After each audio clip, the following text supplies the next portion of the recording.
What do you think? Still Natan? No Natan? Oof, man. What?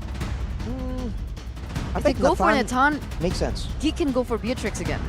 Yeah, they can save it. They have last pick in the second phase. Okay. So they can just go for a pick for Lemon first. What would that Valentina? be? Lilia Feramis, Valentina. The choice is mine. Oh, Saweria! Okay. against the Baxia. Yeah, against a Lapu as well. But the Lapu, yeah, that's a bit of a... It's a bit been more concerning, but yeah, yeah. But he won though. Because he has more range. What? Lemon will win because he has more range than a boy on the Navaria. Just So- kidding. True, he's global. Exactly. Global ult. It's a range victory, but we don't know how it's going to play out, especially in the middle of a big fight. But if everyone's corralling together, especially if Vin can maybe pull people together by sealing off areas with the barricade. Oh! Beloy. What a menace. You slick, big brain Beloy man, you. Selena, a signature pick back in Season 10 Oh, no. and back when he was in Onyx PH. The Selena that gave a whole lot of troubles to a lot of teams at M3 as well. It's back.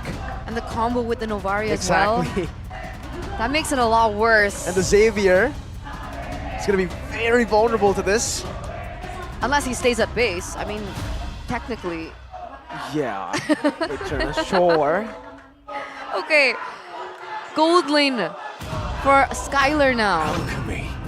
The art. Last pick, it's going to be the Brody for a bit more utility. But against all of these threats, man. Yeah. Earlier it was the Beatrix and the Novaria, now it's the Selena Novaria. They are just maximizing this Novaria pick as much as possible.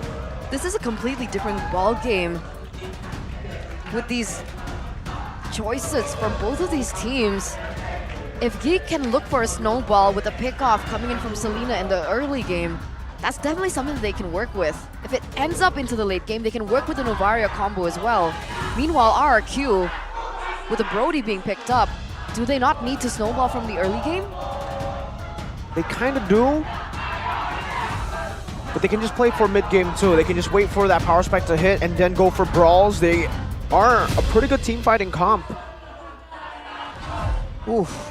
If they want to brawl, they can, but I think for Geek, it's all about trying to find those pickoffs, especially when the neutral objective is up. I almost feel like RRQ needs to try and do something crazy before the neutral objective, like the turtle or lord, is up. But here it is, ladies and gentlemen. Let's welcome you into the land of Dawn for the decider game between the King Slayers and the Pillars of RRQ. Will it be enough?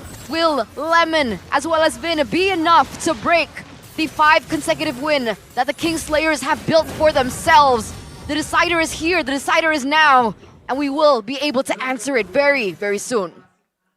One thing to note though is Irad does have his signature pick here on the Fredrin, but with so much utility, so much chip damage available, you have to wonder how well it's gonna go. Good damage earlier. Exactly. What about here, Beloyski with his choices? What is this telling us, Arashi? Inspire for more spammable spells, for more utility, vision as well, and Wilderness Blessing. He wants to roam around, he wants to pressure, and look at this, early on, just so much poke already coming through for Geek. A boy with the Rupture as well, he wants to get some more damage, and so does Luke. They all know that the extra stats in the middle of a big fight will matter the longer the game goes. It all adds up. And the problem is now for Lemon as well. Uh-oh. Might be a kill here. Oh, the Lycan bounce into the base. He just needs one more hit. Beloyski jumps in. Oh! A misplay from GeekFam, Beloyski and Chidera. But it's a good shot from a boy to recover from it. It was Vin, luckily, who got the kill for GeekFam.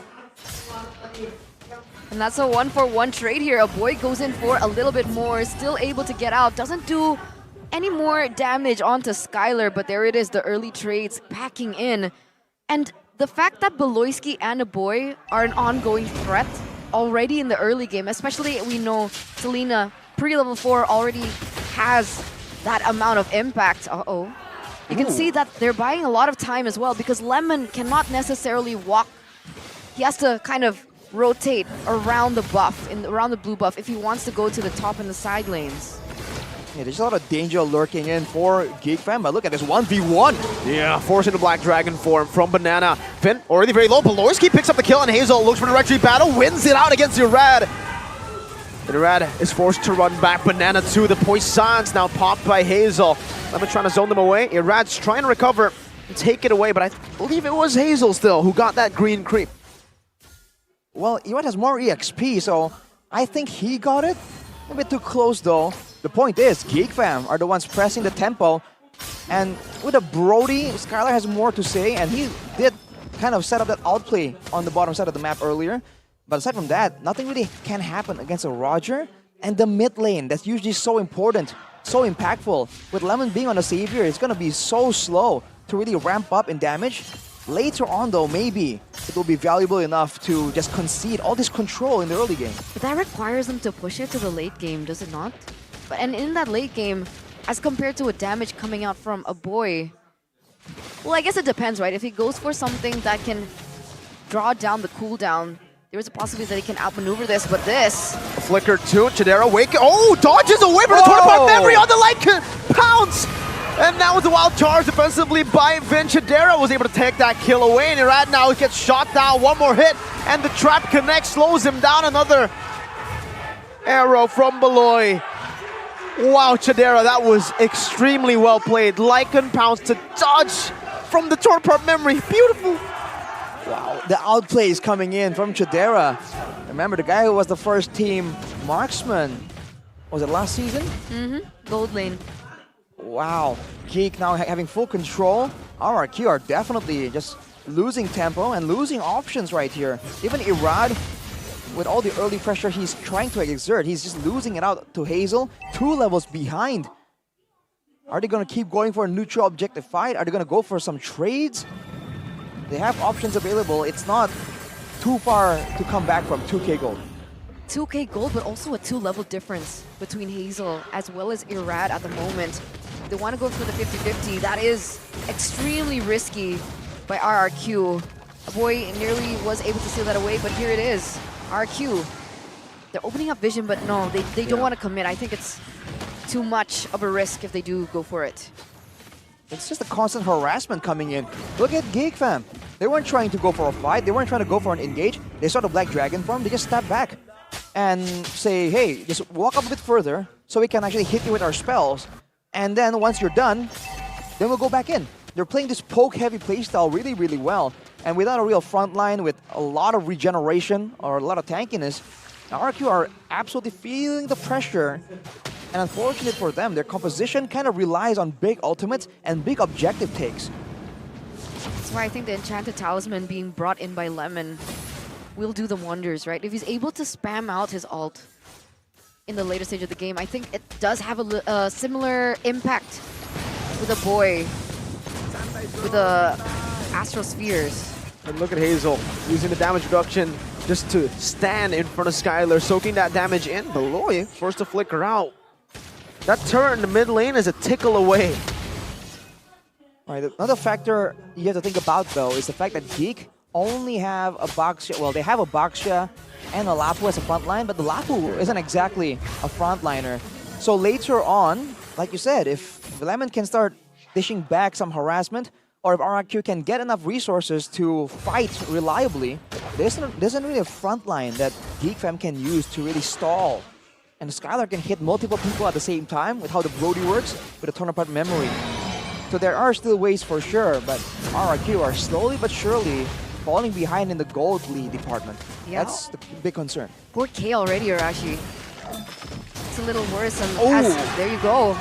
A kill 3 versus 1 onto Banana, and it looks like RRQ might be looking for the same, the mirror play in the bottom side. Yeah, and they might even be losing. Even in the mirror play, they have more members, but they get poked down by Chidera. Oh, Irad jumping forward, finding Chidera, getting the taunt as well. But wow, Chidera's dealing so much damage. He wants to go for the Lycan Pounce now as the shield unity connects. And also the Abyssal Arrow from downtown, locking him down. Skylar low, Tonapart memory used up. Chidera falls.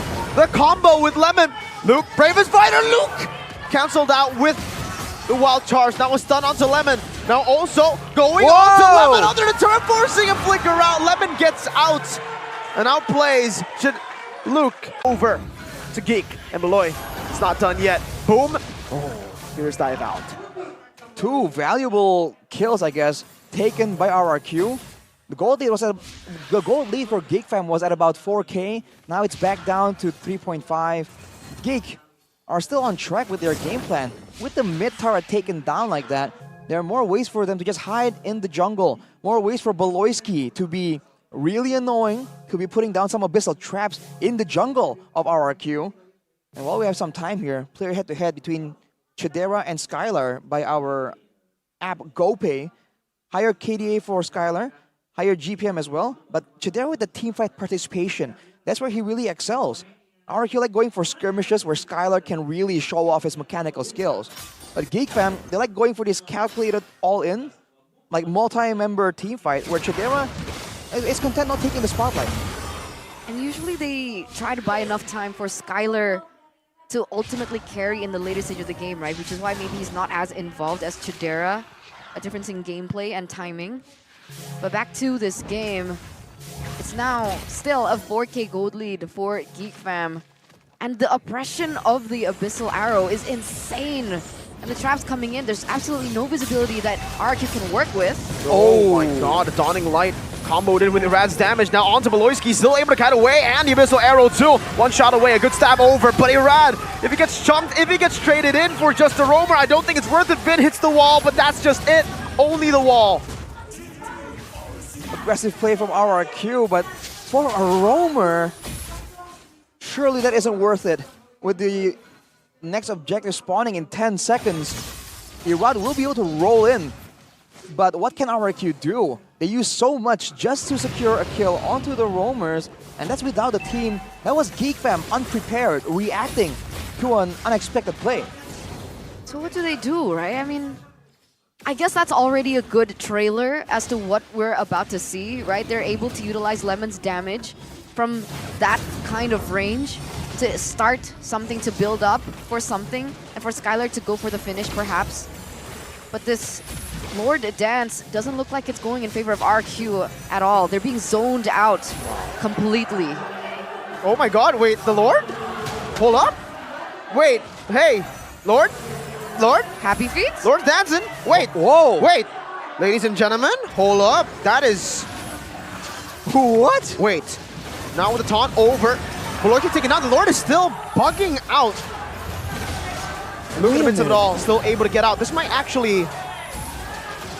Guys, I'm not even joking. This might actually be... Okay, okay. I was scared that it would be like a full, complete reset.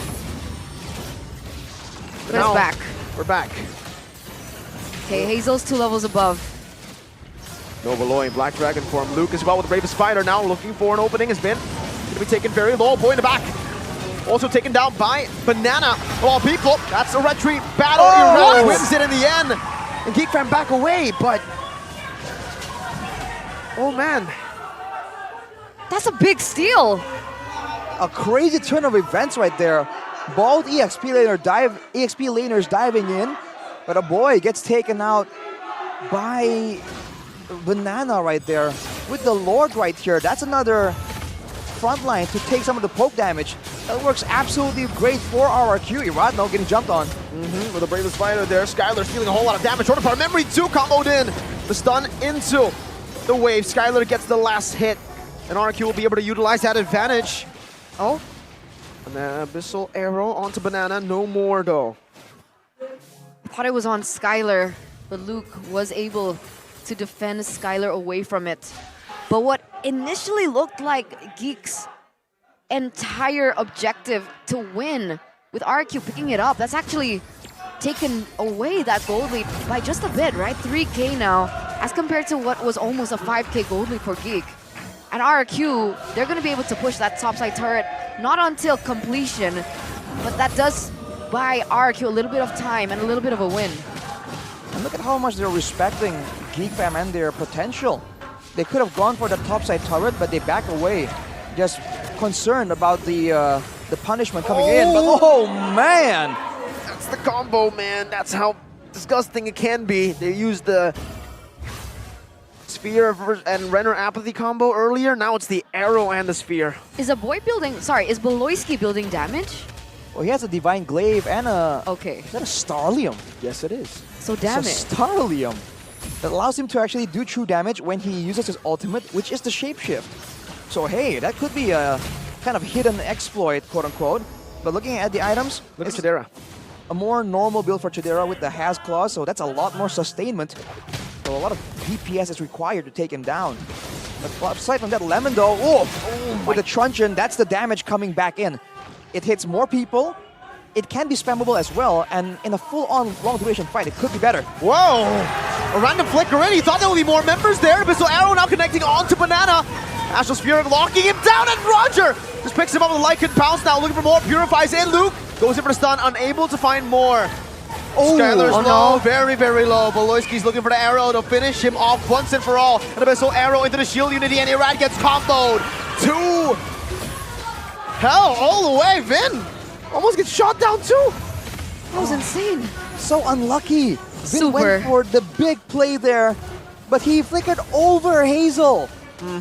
That's what we're talking about. RRQ is great at just surprising their opposition with explosiveness. But when it doesn't work out, it looks very jarring. Just not like good. that, the gold lead is back. But I mean, RRQ, they have some more items to deal with. The amount of Athena shields being built, though, is so understandable right now. A boy with the angles. Lemon is half. Skylar is half. A boy is legit just playing around with them, man. And another shot to Skylar. A boy is disgusting. Not giving a single chance over to RRQ Hoshi in the 14th minute of the game. They're suffocating. Again, the poke. I think they were banking that Lemon could match or even outshine the poke coming in from Beloyski and a boy, but truly it really hasn't. Not yet anyway. Not quite just yet. And I think where he really shines is if they go for a fight and it's a small corridor. It functions almost like a low Yi, where you can put down your spells and you can spam it out. Especially if Lemon can get to the full charges. And if the front line can take the damage like this, you can see Lemon does have output, but look at that, Irad! Deleted! That's the tank. That's the man you want to be frontline. He took the damage and he couldn't handle it. Now it's been Banana, Skylar, and Lemon to defend. Up top, the turret, vulnerable. Chidera will go to Lycan form to deal with it. A few Astral Spheres dodged away from Chidera, gets rid of the turret up top. Now a wave in the mid lane. A Bravest Fighter by Luke as well. Has the flicker, can go for it. Banana gets mounted! Oh my god! Deleted Luke now in the midst of it all, jumps in with the Bravest Fighter into the back. The Abyssal Arrow from Beloyski finds another, and it's a wipeout. The alien and the captain isn't enough to save the Kings from the Kingslayers. And they retain their reputation. They retain their title. The King Slayers once again reign supreme over Rex, Reg MK on the Kings of Kings.